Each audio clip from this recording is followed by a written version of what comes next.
Okay, so this is the review for the test part. We've already done a lot of reviews, so this is not going to be comprehensive, but we'll do a few problems here, prepare for the test. Somebody asked me about a word problem that we could do to practice.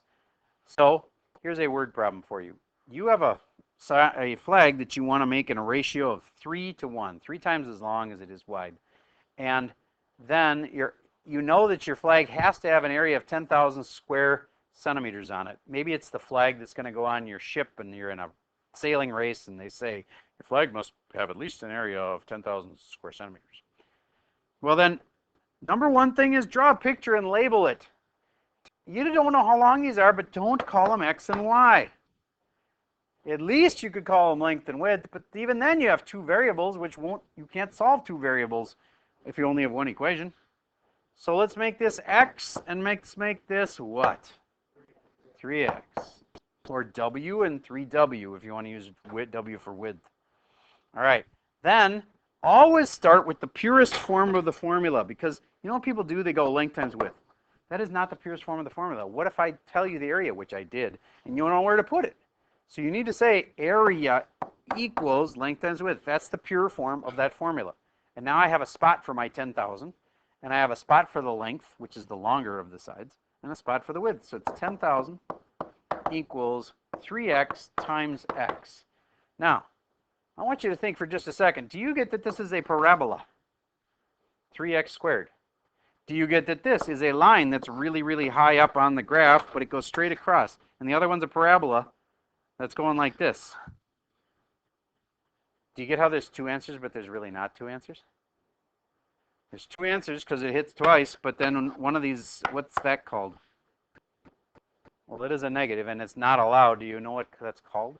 It's called an extraneous solution. Extraneous meaning that it can't actually work. I'll tell you more about those later. But for right now, I hope you get you can't have a negative side length, but you could have a positive side length. And I don't know what that comes out to, but a calculator would tell you pretty quickly. Okay? All right, let's set up another one that's similar to that. Let's say that this time I have a box. And let's say that you have a pen company, and your pen company has this iconic box shape, and it's like a big part of your deal because it's always a really classy box that your pen comes in. And you're now making a little bit different size pen than before. And so you now have to get a box that is a little bigger than it used to be. What we can tell you about the box is that the end of the box is a square, and then it's like a long tube, and then we're going to go at that same kind of deal, but this ratio is going to be a 7-to-1 ratio about the length, and that's their box. It's a really fancy, glossy white box. So I said it was a square. Can you label that somehow? Yeah. And then I said that the length of it was a 7-to-1 ratio with the end of it. And they always want to keep that 7-to-1 ratio. So then when the boss says, okay, we got a little bit bigger pen, so we got to make the box bigger. Well, how much bigger? Well, let's say he says our old ones had a certain number of a certain volume to them, but we need the volume to go up by 300 centimeters, or cubic centimeters. 12 minutes left. All right, so what do we know so far? I told you I would write down the purest form of formulas. Did you do that? I know some of you are like, I don't know what to do. At least do that. When the test happens, same thing. Write down the purest form of the formula, and then label this as best you can. If you should have said something like x and 7x. Raise your hand if you had that all right. Excellent. Okay. Then, what if our volume needs to go up by 300? Did I say 300? I think I said. Okay. Whatever our volume was, it needs to go up by 300. And our length is 7x. I always use the longest side there. And the width and the height, they're interchangeable, so it doesn't matter. X and x. Now, you can't graph that. Because one, they have different variables here and here. Now I could add just one more thing. and then you'd be able to actually get the answer. The old box had a volume of 1,000.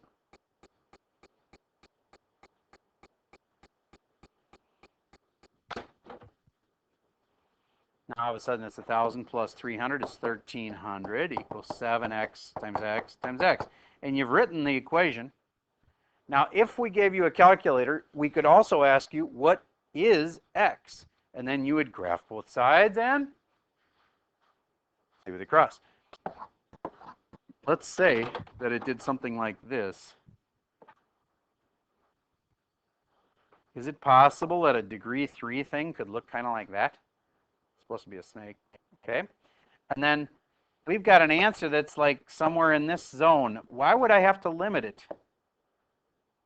Why can't my answer be over here? Because my x can't be negative. Why can't my answer be in here? Too small. It has to be 1,300. Okay. And how about this?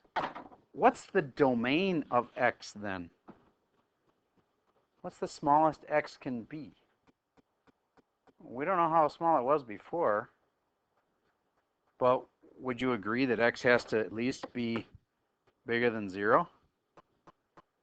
And we've actually got an actual thing x has to be to make this 1,300. So we don't get to have a range. We don't get to say it's between 0 and 10. This one has to be, x has to be a certain thing. Has anybody actually, I heard somebody tapping in the calculator. Did anybody actually find it? Okay, so imagine for a moment somebody did this. Here's 1,300, and that's where they crossed. And let's say it turns out that x needs to be like 23 centimeters. Well, then x domain is just, it has to be 23. X equals 23 is the domain. Do you get if the boss just said, I want you to make it bigger. I don't care how much bigger it is, but I just want you to make it bigger. Well, then x has to be greater than 0. And in fact, it has to be bigger than whatever it used to be. Well, you could figure out what it used to be by going with that whole 1,000 is what it used to be, right? And you could solve it that way, find out what the box used to be, and then say, okay, it used to be 20, but now it needs to be bigger than that. So I'd say x is bigger than 20. So domain is just telling you what can it be in the real world. All right. So back to this question. What was the domain on this question where we just said the flag question? We wanted it to be 3 times longer than it was wide. Did actually, I did say eventually it needed to be exactly 10,000. If I hadn't said that, then x would just have to be bigger than 0. As long as this is even like 1, this can be 3 times 1, and all's good, as long as it's positive. So then this one didn't have any limit on it, except when I said it had to be 10,000. All right, so domains are what can you feed the x in that problem. All right, last but not least, if you had this one, would you try to tell me what it would look like?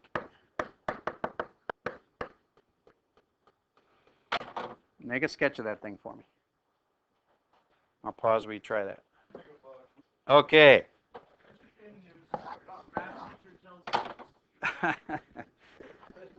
So we have, there we go. A negative up front means it has to be down on this side, and then somehow I have to be snaking through this one. Oof, these are not my specialty. I will give it my best shot. There we go. I think that's snaking through. And in fact, I'm going to label it as a snake in case I'm a terrible artist and terrible linguist apparently as well. Then I have a bounce here, boing, and then it's heading up. Now yours could have looked slightly different than this, of course, but you needed to have a snake here. You needed to have a bounce there. It needed to be going up on the left and down on the right because this is degree 5. Y equals negative x to the 5th is my lead term. That tells me down on the right, opposite on the left. There we go. Raise your hand if you had that one right. Okay, good. So now you got some ideas on what you can do to study for the test. If you haven't had a chance to look over that worksheet from last night, that's probably one of the best things you could do. All right, that's all I got for you for today.